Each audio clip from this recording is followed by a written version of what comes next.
वैसे आज हम को कहानी सुनेंगे। ये कहानी किसकी? शेर और चूहे की। अब शेर कौन होता है? जंगल का राजा होता है ना।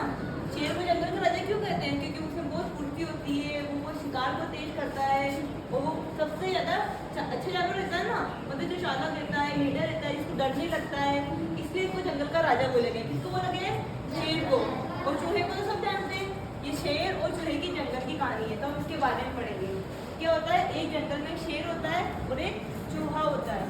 तो क्या होता है? शेर जहाँ पे सोता था ना, उसके पास ही शेर क्या होता है, पेड़ के नीचे सो रहा था। बहुत गर्मी थी, उसको बहुत गर्मी लग रही थी ना, तो पेड़ के नीचे सो रहा था। तो जैसे पेड़ के नीचे सो रहा था, तो उसके पास ही एक चूहे का बिल था। तो चूहे को पता नहीं था क्या शेर सो रहा है, तो वो क्या चूहा बिल से निकला और शेर के ऊपर कूदने लगा। तो जैसे शेर के ऊपर कूदने लगा, एक बार कूदा, दो बार कूदा, तीन बार कूदा, फिर शेर क्या परेशान हो गया, वो सो रहा था ना, तो उसकी नींद खुल गई और शेर परेशान लगे कि मुझे कौन परेशान कर रहा है। जैसे ही शेर उठा, वो चूहा डर के भाग गया। उसने क्या, शेर ने जो पंजा होता है ना, वो चूहे की पूंछ के ऊपर रख दिया। शेर देखे था, उसको गुस्सा आ गया कि कौन है जो मुझे परेशान कर रहा है, क्योंकि शेर तो क्या है, जंगल का राजा है, उनसे सब जानवर डरते हैं, बड़े बड़े हाथी वगैरह सब होते हैं ना, वो सब डरते हैं शेर से। तो चूहे के वो पैर रख दिया ना उसकी पूंछ के ऊपर, तो फिर क्या, चूहे ने माफी मांगी कि अब आप मुझे माफ कर दो, अगली बार मैं आपको परेशान नहीं करूंगा। शेर के बहुत माफी मांगी कि अब मैं, शेर ने पहले तो मना कर दिया कि मैं तो तुझे खाऊंगा, तू मुझे परेशान कर रहा है, वो शिकार करता है शेर, तो उसने बोला मैं तो तुझे खाऊंगा, चूहे को खाने के लिए बोल दिया। तो उसने बहुत माफी मांगी कि अगली बार से मैं ऐसा नहीं करूंगा, आप मुझे एक मौका दे दो। फिर शेर ने चूहे को छोड़ दिया दया करके। फिर चूहे ने ऐसे बोला कि किसी दिन आपको जरूरत होगी तो मैं आपकी मदद करूंगा। किसको बोला? शेर को बोला। फिर क्या, चूहा भी फिर में चला गया। एक दिन क्या, शेर ऐसे शिकार करने के लिए जा रहा था। शिकार करने के लिए जाते हैं ना ये लोग, तो क्या होता है, जो जो जो लोग शिकार करते हैं ना, जानवरों को पकड़ते हैं, तो उन्होंने क्या होता, वो शहर से आए थे, फिर उन्होंने क्या होता, जाल होता है ना, वो बिछा दिया कि जानवरों को पकड़ने के लिए। तो जैसे शेर वहां से गुजर रहा था ना, तो जाल के अंदर शेर फंस गया, और वो फिर हमें जाल के अंदर शेर बचा, वो झटपटाया, उस पिंजरे से बाहर निकलने की कोशिश की, जाल से भागने की कोशिश की, वो कुछ कर नहीं पाया, क्योंकि उसे फंस गया था ना, वो उससे निकल नहीं पाया।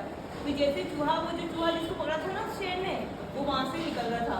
जैसे वहां से निकल रहा था चूहा, तो उसने देखा कि शेर फंसा है, तो जैसे शेर ने चूहे की मदद करी थी ना, तो छोड़े थे ना, उसकी जान छोड़ दी थी ना कि मैं तुझे नहीं खाऊंगा, कोई बात नहीं, तो बोला था ना मैं भी आपके काम आऊंगा किसी दिन। तो फिर चूहे ने क्या करा, शेर के पास गया, और जो चूहा क्या काम करता है, हाँ, चूहा दोनों में क्या काम करता है, अखबारों में निकल देता है, आपके घर में बोरी बिस्तर दूसरी चीजें तुमको बता देता है ना, खराब कर देता है ना, खा देता है ना, तो कर देता है, कपड़े वगैरह भी कर देता है। तो फिर क्या करा, उसके दांत दिखे रहते हैं चूहे के। तो फिर क्या करे, शेर का जो जाता है ना, उसको कुतर कुतर के पूरा टपड़े छेद कर दिया। इससे क्या कि शेर बाहर निकल गया। फिर शेर ने क्या करा, चूहे से माफी मांगी और उसको बोला जैसे कि वो अच्छे दोस्त बन गए। तो इससे हमें क्या सीखने को मिलता है, बताओ, कौन बताएगा? हाँ, देखो शेर कितना बड़ा रहता है, वो चूहा कितना रहता है, इतना सा। अब शेर कहता तो चूहे को खा सकता था ना, तो उसने उसको दया कर दी और उसको छोड़ दिया। अब जब चूहा कितना छोटा होता है, इसलिए उसकी मदद, तो हमें ये सीखना चाहिए कि चाहे छोटा हो चाहे बड़ा हो, कोई भी किसी की मदद कर सकता है। हमें किसी की वैसे नहीं सोचना चाहिए, अगर ये छोटा है तो ये मदद नहीं कर सकता। तो होता है ना, छोटी क्लास के बच्चे होते हैं, आपको कुछ चाहिए होता है तो मदद कर देते हैं आपकी, फिर आप लोग भी अपनी मदद कर देते हो, पेंसिल दे देते हो, कभी रबड़ दे देते हो, शार्पनर दे देते हो ना आप सब लोग अपने भाई बहन को देते हो ना छोटों को ऐसी। तो शेर ने भी क्या मदद करी, वो अच्छे दोस्त बन गए। दोस्त क्यों बने? क्योंकि उन्होंने दोनों ने एक दूसरे का साथ दिया। वो परेशानी में थे तो उसको छोड़ दिया, कि शेर पिंजरे में फंसा, तो फिर उसको वापस चूहे ने क्या करा, उतर के उस जाली को काट दिया।